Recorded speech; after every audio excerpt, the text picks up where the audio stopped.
Hello, welcome to the newest episode of Weekend Reading. It's Wednesday, so that means it's weekend reading. Let's jump right into it, shall we?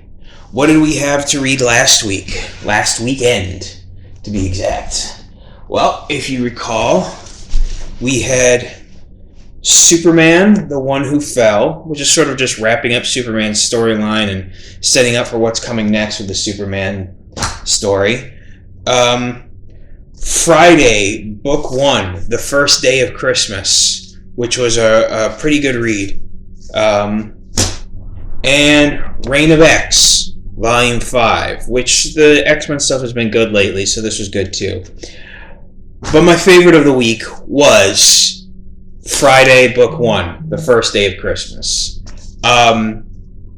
This was an excellent read. It's basically a play on the YA novel mythos, but a very different take on it, of course. Basically, it's Ed Brubaker's take on young adult books. And like always, it's fantastic. I'll read anything by Ed Brubaker. Anything by Ed Brubaker is probably going to be my favorite of the week. And I got another one by Brubaker for this coming weekend, so it might be next week too. But, combined with the art of, Marcos Martin, whose art is very unique, very interesting, but great, and it worked fantastic for this book. It just set up this story of this girl, Friday Fitzhugh, and her best friend, what the hell is his name? He's got a weird name. Lancelot Jones.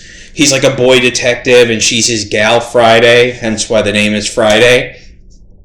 And just kind of deals with them growing up and, issues with their whole young detective thing and personal issues. It's a lot, but it's a great character story and sets up a huge mystery for that will be very interesting to look into. So, Friday, Book 1, The First Day of Christmas. I highly recommend it. Imagine I'm going to recommend the whole series. It's also not a very long read. I think it's only like the first 3 issues, so we'll see what comes next with this one.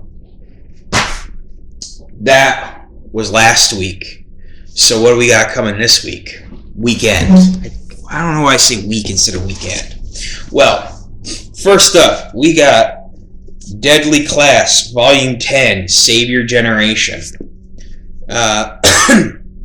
Deadly Class has been a good read. Let's see.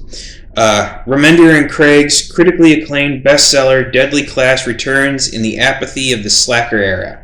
Join Marcus in 1991, where he lives in a bathtub, delivers pizza, and hides from the bite of reality. Haunted by his past and unable to change his ways, he self-medicates with drugs, sex, and music snobbery.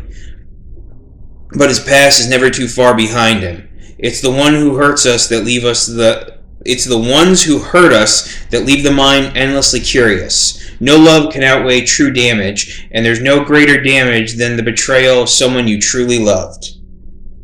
Well, it looks like they're jumping forward a bit with this story then, because that doesn't sound like anything where the last book left off. And the last book left off on kind of like almost like a weird cliffhanger. So I'll be interested to see what happens more with this one. Next up, we have Batman, Volume 1, start of a new Batman series. Their Dark Designs. Oh wait, who? We never said who Deadly Class was by. Yeah, I said Remender and Craig. Yeah, you get it. Let's see.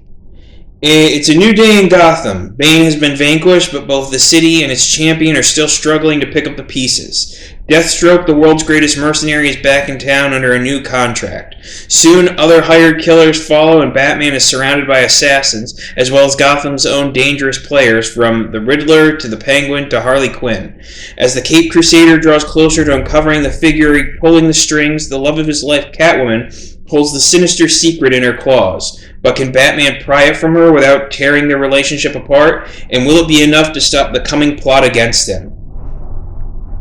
The start of a bold new chapter in the Batman saga unfolds from writer James Tynion IV and artists Gil March, Tony S. Daniel, Carlo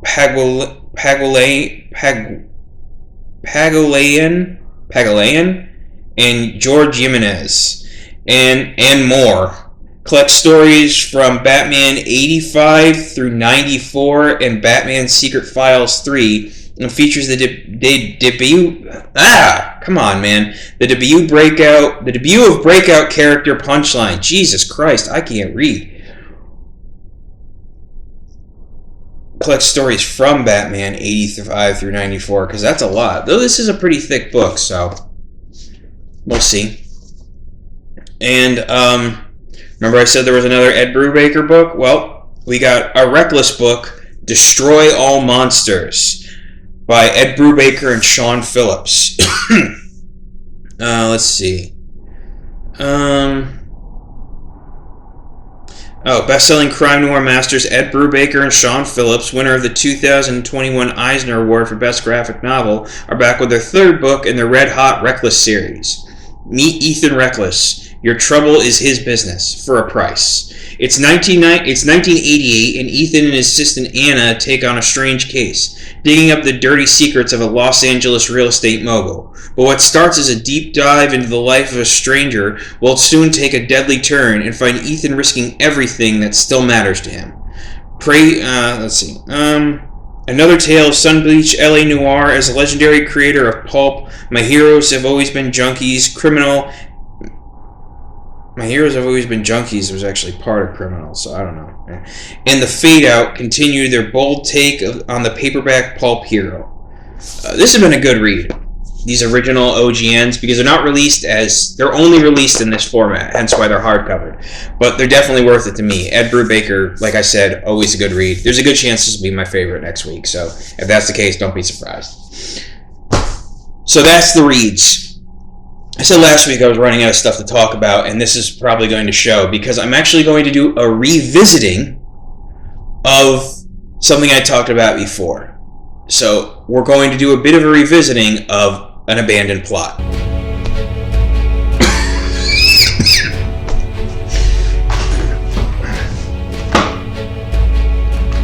Okay, so what are we revisiting exactly? Well, you may remember quite a few weeks ago, I talked about the Inhumans and about Marvel's push to really make them a thing in the comic books, and about how they were sort of being pushed to sort of replace the X-Men because Marvel didn't own the TV and movie rights to the X-Men at the time. So not only was there a big push for them in the comic books, there was also a big push to make them into a movie and then later TV franchise.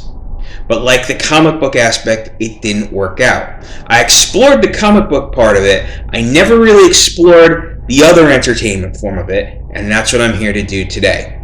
So, to do that, let's step back a little bit. As you know, unless you've been living under some kind of fucking rock, Marvel makes a lot of movies nowadays. They release like 3 fucking movies a year, with the exception of last year because of all the pandemic shit. But even this year, they've already released 3 movies, and they're not done yet. There's actually going to be a Spider-Man movie coming out next month. So they'll have 4 superhero movies that they released this year. But we're not here to talk about that. What we're here to talk about is that Marvel has a major movie studio presence where it didn't before. So how did that happen? Well, Marvel Comics goes back, almost 100 years now. Or at least we're coming up on that. Way back, to back when they were known as Timely. But Marvel predates television.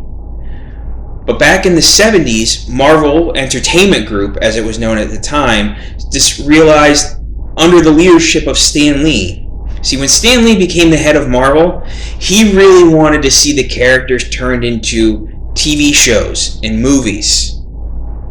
So what he did is he started selling off. He knew they couldn't produce their own TV shows and movies, but what he could do is he could find studios that could, and he basically made deals to sell off the rights for movie and television rights to various characters. That's why for many years Marvel didn't own the rights to a lot of their characters. And you saw TV shows like The Incredible Hulk back through this in the 70s, or there was a Spider-Man cartoon in the 70s too. I think there was actually also a Spider-Man live-action show. I think there was also a Captain America one. There were a few. The Hulk one is really the most famous one, but I think there were a few. Anyways, that was the case for very many years. Then, in 1993, Marvel made a joint deal with a company called Toy Biz to make toys for Marvel, obviously. But part of the joint deal was also because in the 90s, a big thing was making, in the 80s and 90s, one of the big things was making TV shows simply to sell toys. That was the whole point. There were a lot of shitty cartoons made in that time that were designed specifically to sell toys. And Marvel made a deal with Toy Biz to do just that. Marvel had comic book characters. Toy Biz would make toys. Now all they needed was the cartoons. So what they did is they created something called Marvel Films under the leadership of a guy named Avi Arad. He was some big guy at Toy Biz, and he now became the head of Marvel Films. And so for years, Marvel Films was basically entering in production deals with different companies like Fox, or I think even Disney, to make Fox mostly, to make TV shows. You had an X-Men cartoon, there was a Spider-Man cartoon at that time, and a lot of them were really designed to sell toys. And that was that way from 93 to 96, when in 1996 Marvel Films changed its name to Marvel Studios. And then for years it was basically just about partnering and for distribution rights for other companies to make movies. Then something changed. In 2007, Marvel Studios got a new president. This guy was named Kevin Feige, or is it Kevin Feige? I think it's Kevin Feige. Kevin Feige in 2007 became the new head of Marvel Studios, and he said, "Why are we just having other people make movies of our characters? Why don't we make the movies? Why don't we make why don't we live up to our name and actually become a movie production studio?" And that's what they did. And in 2008, we got Iron Man. And Iron Man was a gigantic hit. And that led to a slew of other movie hits. And it was so good that at the very end of the year in 2009, Disney bought Marvel. The whole thing. They bought Marvel Entertainment and everything that came with it, including Marvel Studios. Though to be fair, they were probably just buying Marvel for Marvel Studios.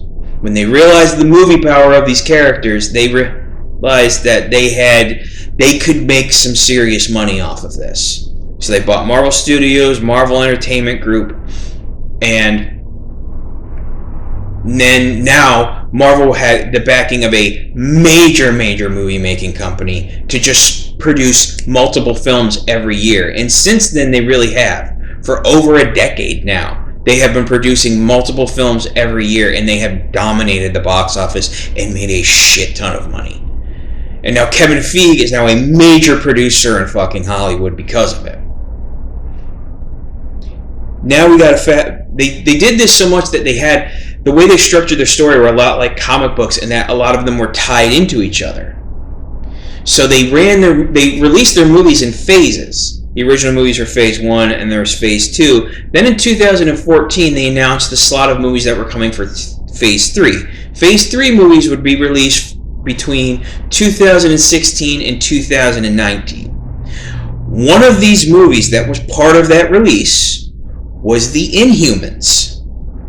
This was around the time they started pushing for the Inhumans big in the comic books. Now there was going to be an Inhumans movie. Now, one of the things that was supposed to help push this is that in Phase 1, after the Avengers came out, I think that was the end of Phase 1 actually. So in Phase 2, they had a TV show come out. The TV show that came out in... Let me see here. I should really just have this stuff up right away, shouldn't I? TV show that came out in September of 2013. Yeah, so that was Phase 2. So Phase 2 is a TV show called Agents of S.H.I.E.L.D. came out in September of 2013. It starred one of the characters from the Phase 1 Avengers movies, Agent Coulson, played by Clark Gregg, and a bunch of other characters, and it was supposed to be about the inner workings of S.H.I.E.L.D. This was on ABC. It ran for about 7 seasons. It was a fairly successful show. Now, it ran until, I think, August of 2020. It was a pretty good show. It was decent. Here's the thing. At first, for the first 2 seasons, they definitely tried to push, especially in the first season, they definitely tried to push that the show was connected to the movies, but that really slowed down the progress of the show and hampered the storytelling ability of it. But that didn't stop them from introducing... So eventually they did pull away from that. Eventually Agents of S.H.I.E.L.D. became its own thing, not in any really way connected to the movies, to the point where it's not even really considered canon anymore. So it's a little weird. But there's another thing. In Agents of S.H.I.E.L.D., they introduced the Inhumans in the show. And that was supposed to then translate to a movie about the Inhumans, introduced covertly through the show. But like I said, Agents of S.H.I.E.L.D. eventually pulled away from the regular Marvel Universe, and so that didn't quite translate well. But that was still going to be a thing. That was still a plan in 2014. Then, well, Inhumans was supposed to be originally released in 2018. I believe... Yeah, it was supposed to originally be released in November of 2018. Then, I think in 2016, they announced that it was being pushed back to July of 2019. Now, that's not that crazy. That does happen every now and then. But it definitely seemed like there wasn't much of a plan, especially with the kind of fizzling out for how much of an impact Agents of S.H.I.E.L.D. was supposed to have, that maybe the Inhumans thing wasn't going to happen. And then, it got changed again that Inhumans was just being shelved indefinitely. And then it just didn't happen. The reason that I think of all this is because I recently just watched the Inhumans movie, which I did a review of, but it made me think that, like, I feel like not the Inhumans, the Eternals movie that I just did a review of, that was supposed to be, that took the place of what the Inhumans was supposed to be. Obviously, it's many years later, but still, I have a sneaking suspicion that took the place of the Inhumans, because they're a similar concept, and the comic books are actually kind of related to each other in a weird way, but I won't get into that. We're talking about the movies here. Now, the question is, why did this happen? Why, out of all the movies they've made, I mean, they made a movie about fucking Ant-Man, for Christ's sakes, why did the Inhumans get pushed back? Is it just because it got fizzled out? It fizzled out because, you know, the Agents of S.H.I.E.L.D. thing didn't work? Oh, and keep in mind, they didn't completely abandon the Inhumans. I almost forgot there. In 2017, they made an Inhumans TV show that literally only lasted 1 season because it sucked. Nobody liked it. I didn't even watch the first episode. I didn't even make it to the first episode. It just looked shitty. Everything looked... To do the effects you need to do, you need a movie budget. A TV budget just ain't going to work for that. It would have been better if they did an Inhumans cartoon. That probably would have worked better, because then you could really go crazy. You can go crazy with cartoons, but you can't sell cartoons to a fucking adult audience, even though a lot of adults still watch fucking cartoons, yours truly included. But, the point is it just didn't work. I think it was only 8 episodes, and nobody watched them. They even had a big IMAX reveal for it, because they were still trying to push it like it was a movie. It really felt like somebody trying to save face for something that didn't work out the way they wanted it to. And, that person isn't Kevin Feige. Because reportedly, Kevin Feige was against the idea of doing Inhumans to begin with. He thought it was a dumb idea. He felt it was being forced, which it definitely was. Remember, I talked about it before. Inhumans were definitely being forced in the comic books. Now they were being forced in the movies, and then later they were being forced on TV and in the movies, and it never worked. It just didn't work. The Inhumans they're just kind of boring. They just are. They just don't work. But maybe a good director could have made it work. I've always said there's no such thing as a bad character. There's just bad stories. But it wasn't Kevin Feige who wanted it. He fought against it, which is why eventually probably didn't happen. So if he didn't want it and he ran Marvel Studios, who did want it? Well, that would be this guy, Ike Perlmutter. Ike Perlmutter is the CEO of Marvel Entertainment Group. He's the guy who runs the comic book end of Marvel. And he, for years, because they ran Marvel Studios, he for years basically told Marvel Studios what to do, including Kevin Feige. So for years, they had to pass all their scripts, all their approval, the approval of all movies had to go through Ike Perlmutter and the people in his, I guess there was some sort of like weird council that approved everything in the movies. And for years it worked until they were really trying to push this comic book thing. Because remember, they were also the ones behind pushing the Inhumans in the movies. Or not in the movies, in the comic books. So they of course wanted that to translate to the movies and the TV, where they were trying to force everything.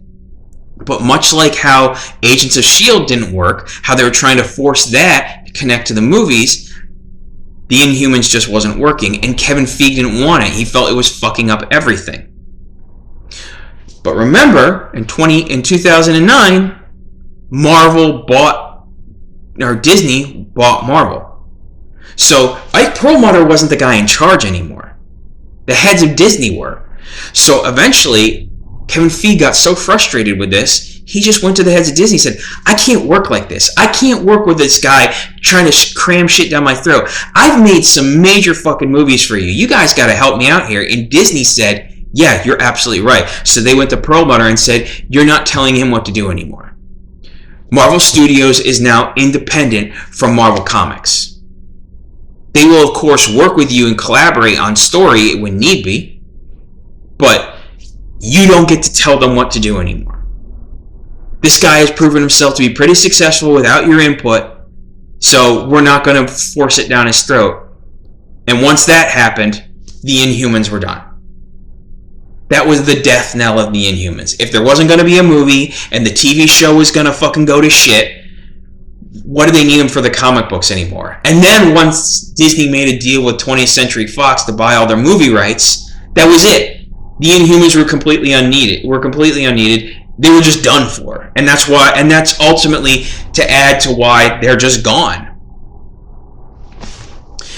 So I thought that was a bit more clearing up to, clear up. Like I said, I thought of this because of watching the Eternals and made me think of the Inhumans and like how this was supposed to be a movie too. And it was just part of that whole forced Inhumans push of a couple of years back.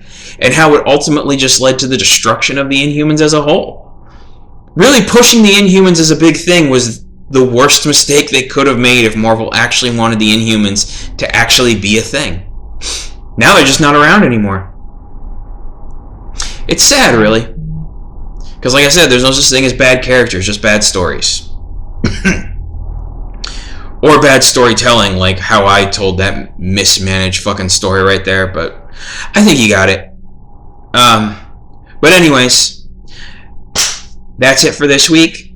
I hope you enjoy your weekend, and I hope you enjoy your reading. Have a good one, folks.